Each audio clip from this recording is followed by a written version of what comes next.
L'astrologue qui se laisse tomber dans un puits. Fable 13 du livre 2e des Fables de Jean de La Fontaine. Un enregistrement de Jean Lambert pour LibriVox.org. L'astrologue qui se laisse tomber dans un puits.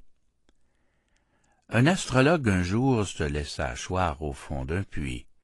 On lui dit « Pauvre bête, tandis qu'à peine à tes pieds tu peux voir, penses-tu lire au-dessus de ta tête? » Cette aventure en soi, sans aller plus avant, peut servir de leçon à la plupart des hommes. Parmi ce que de gens sur la terre nous sommes, il en est peu qui, fort souvent, ne se plaisent d'entendre dire qu'au livre du destin, les mortels peuvent lire.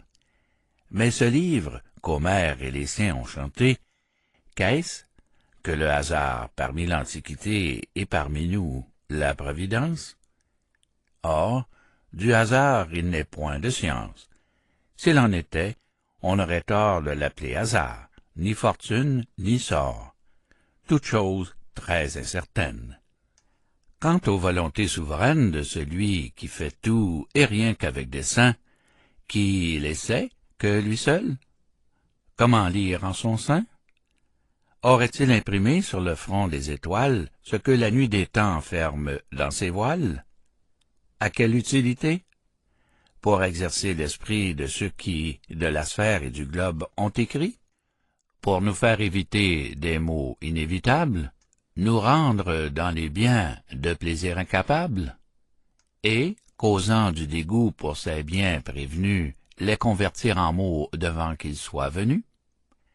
C'est erreur, ou plutôt c'est crime de le croire. Le firmament se meut, les autres font leur cours, le soleil nous luit tous les jours sa clarté succède à l'ombre noire, sans que nous en puissions autre chose inférer que la nécessité de luire et d'éclairer, d'amener les saisons, de mûrir les semences, de verser sur les corps certaines influences. Du reste, en quoi répond au sort toujours divers ce train toujours égal dont marche l'univers? Charlatans, faiseurs d'horoscopes, quittez les cours des princes de l'Europe.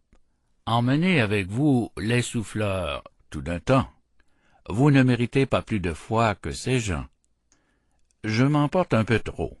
Revenons à l'histoire de ce spéculateur qui fut contraint de boire. Outre la vanité de son art mensonger, c'est l'image de ceux qui baillent aux chimères, cependant qu'ils sont en danger, soit pour eux, soit pour leurs affaires. Fin de L'astrologue qui se laisse tomber dans un puits. Fable 13e du livre 2 des Fables de La Fontaine. Cet enregistrement appartient au domaine public.